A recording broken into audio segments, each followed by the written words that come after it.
दोस्तों दी कंटाप ने आप तक एक खबर पहुंचाई थी। खबर बहुत जरूरी थी। 15 फरवरी को एक खबर आई। जब खबर आई थी तब भी हमने आपको बताया और खबर के बाद जो जो हुआ है उससे जुड़ा अपडेट भी दी कंटाप आप तक लगातार पहुंचा रहा है। खबर क्या है? खबर है इलेक्टोरल बॉन्ड से जुड़ी, यानी चुनावी चंदे से जुड़ी। दोस्तों जब खबर सामने आई तो उस खबर में यह था कि इलेक्टोरल बॉन्ड पर अंकुश लगाने की प्रक्रिया तेज हो गई है। सुप्रीम कोर्ट ने बड़ा फैसला सुनाते हुए इस पूरी प्रक्रिया को रोक दिया है और आगे आने वाले दिनों में इलेक्टोरल बॉन्ड्स जितने भी बुनाए गए हैं उससे जुड़ी जानकारी साझा करने के लिए कहा गया था। अपने निर्देश में जो आदेश जो जारी किया था सुप्रीम कोर्ट के द्वारा, उसमें सुप्रीम कोर्ट ने कहा था। ये बात मैं आपको पहले बता चुकी हूं।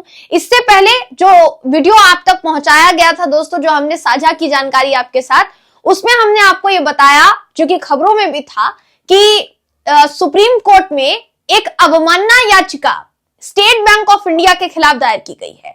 और यह अवमानना याचिका किसने दायर की? यह अवमानना याचिका दायर की थी एसोसिएशन फॉर डेमोक्रेटिक रिफॉर्म्स ने। वही याचिकाकर्ता दोस्तों जो कि एक याचिकाकर्ता उस पूरे केस में भी है जिस केस में प्रशांत भूषण ने इलेक्टोरल बॉन्ड्स के खिलाफ सुप्रीम कोर्ट में मामला पहुंचाया था। इस पूरे मामले में भी अब जो एसोसिएशन फॉर डेमोक्रेटिक रिफॉर्म्स ने जो अब याचिका दायर की है दोस्तों, उसकी जो पैरवी है या उस केस को जो लड़ रहा है वो भी प्रशांत भूषण ही है। प्रशांत भूषण ही इस पूरे मामले को सुप्रीम कोर्ट लेके गए थे। अब खबर क्या है?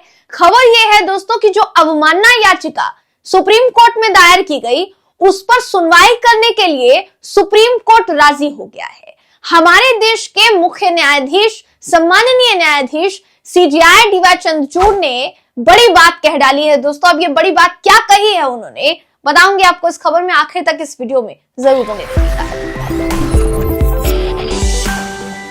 नमस्कार दोस्तों, मेरा नाम है जयंती झा और आप देख रहे हैं दी कंटाप। दोस्तों ये जो पूरा मामला इलेक्टोरल बॉन्ड से जुड़ा है, ये सुप्रीम कोर्ट पहुंचा हुआ है। आए दिन इससे जुड़ी लगातार अपडेट सामने आ रही है। सबसे बड़ी अपडेट यही थी कि 3 मार्च को एसबीआई सुप्रीम कोर्ट की दहलीज पर पहुंच गया। सुप्रीम कोर्ट में उसने एक याचिका दायर की और उस याचिका में उसने इलेक्टोरल बॉन्ड से जुड़ी जानकारी साझा करने के लिए अतिरिक्त समय की मांग की। उसे समय दिया गया था 6 मार्च तक का। अब वो इसे एक्सटेंड करने की मांग कर रहा है, यानी वो 30 जून तक का समय मांग रहा है दोस्तों। 15 फरवरी को फैसला आया था सुप्रीम कोर्ट का, तब से लेकर 6 मार्च तक तकरीबन 1 महीने से थोड़ा सा कम कहा जा सकता है दोस्तों समय था किसके पास? एसबीआई के पास। लेकिन एसबीआई ने कहा कि जितना जटिल ये डेटा है, जितना कॉम्प्लिकेटेड ये डेटा है, उसको इकट्ठा करने में समय लगेगा, इसलिए माय लॉर्ड हमें ज्यादा समय चाहिए।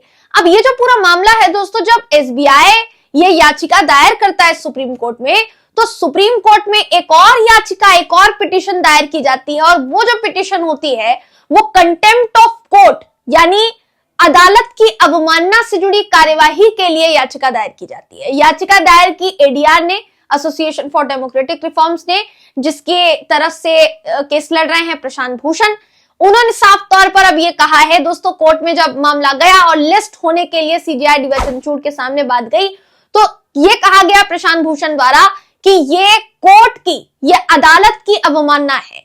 जब एसबीआई से कहा गया था कि आपको 6 मार्च तक पूरी जानकारी दे देनी है और वो जानकारी चुनाव आयोग के आने के पास चुनाव आयोग को 13 मार्च को पूरा डेटा अपनी वेबसाइट पर अपलोड करना है, तो अभी तक एसबीआई ये बहाना कैसे दे सकता है कि जो पूरा प्रोसेस है बहुत जटिल है, जबकि हर वो दानदाता जिसने इलेक्टोरल बॉन्ड खरीदा, उस हर एक दानदाता का केवाईसी हुआ पड़ा है। और ये जो पूरा बैंकिंग सिस्टम है, इसे आईटी सिस्टम में तब्दील किया गया। हमारे देश की सरकार इस पर अपनी पीठ भी थपथपाती है। तो फिर क्या वजह रही कि एसबीआई ने इस पूरी प्रोसेस को पूरा करने के लिए 4 महीने का अतिरिक्त वक्त मांगा है, जबकि अच्छे से पता है कि इलेक्टोरल बॉन्ड से जुड़ा मामला सीधे तौर पर चुनाव को इफेक्ट करेगा। यही कारण था कि प्रशांत भूषण जब इस पूरे मामले को सुप्रीम कोर्ट लेके गए थे, तो सुप्रीम कोर्ट में माय लॉर्ड से, सीजेआई डीवाई चंद्रचूड़ से उन्होंने गुजारिश की थी कि ये जो पूरा फैसला है इलेक्टोरल बॉन्ड से जुड़ा, ये चुनाव से पहले पहले आना चाहिए, क्योंकि अगर ये चुनाव बाद आता है तो इसका कोई औचित्य नहीं रह जाएगा। फिर से पार्टियों को चंदा मिलेगा, फिर से धांधलेबाजी होगी, फिर से कुछ ऐसा होगा जिसका पता जनता नहीं लगा पाएगी और जनता की आंखों में धूल झोंका जा सकता है। अब सुप्रीम कोर्ट में जब ये बात कही गई तो सुप्रीम कोर्ट ने इसे गंभीरता से लिया और इस पर फैसला सुनाया। दोस्तों 15 फरवरी को यही फैसला आया था कि इलेक्टोरल बॉन्ड्स पर रोक लगाई जाए और अभी तक जितने भी इलेक्टोरल बॉन्ड्स दिए गए हैं जिस भी पार्टी को, उसका पूरा ब्यौरा, उसका पूरा कच्चा चिट्ठा चुनाव आयोग को सौंपा जाए ताकि वो पब्लिक डोमेन में आए, सार्वजनिक हो, पब्लिक को पता चले, क्योंकि जनता को आरटीआई एक्ट के तहत ये जानने का अधिकार है कि किस पार्टी को कितना चुनावी चंदा मिल रहा है। हालांकि सरकार ने सुप्रीम कोर्ट में कहा था कि जनता को जानने का अधिकार नहीं है। जनता को क्या पता चलना चाहिए कि किस पार्टी को कितना चंदा मिल रहा है, उनको इन सब चीजों से मतलब नहीं होना चाहिए, ये बात कही गई थी दोस्तों।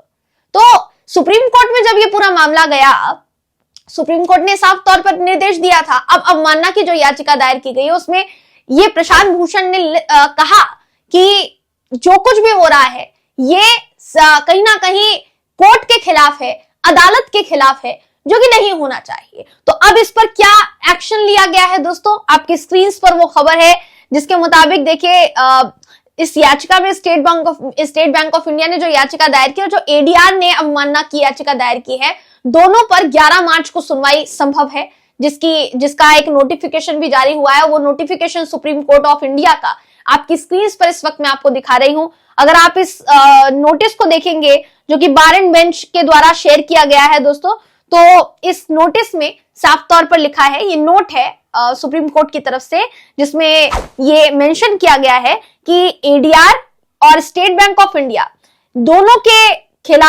की तरफ से जो केस दायर किया गया, जो याचिका दायर की गई है, उन दोनों पर सुनवाई 11 मार्च को हो सकती है। तो ये जो पूरा नोटिस है ये हमने आपको दिखाया। अब कोर्ट ने क्या कहा, जरा इस बात को ध्यान से सुन लीजिए दोस्तों, क्योंकि देखिए जरूरी हो जाता है, इस पर बात करनी जरूरी हो जाती है, जिस पर कोई इस वक्त बात करने के लिए तैयार नहीं है दोस्तों।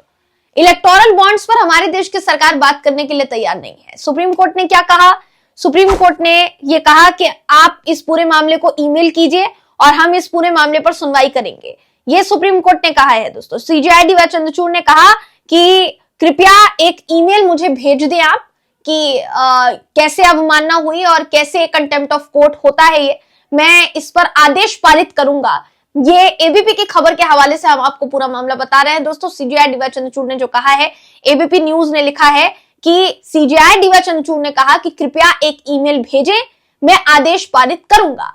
अब ये उस बात पर कहा गया सीजेआई द्वारा जिस याचिका को प्रशांत भूषण ने दायर किया, और उस याचिका में जो जो शिकायतें की गई है वो मैंने आपको बताया दोस्तों। देखिए कोर्ट 15 फरवरी को सुप्रीम कोर्ट ने एडीआर और अन्य की ओर से जो याचिकाएं दायर की गई थी उस पर ऐतिहासिक फैसला सुनाया था।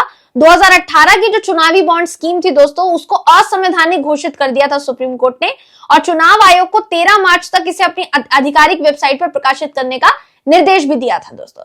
एसबीआई ने ईसीआई को चुनावी बॉन्ड से मामले से जुड़ी जानकारी अभी तक नहीं दी है।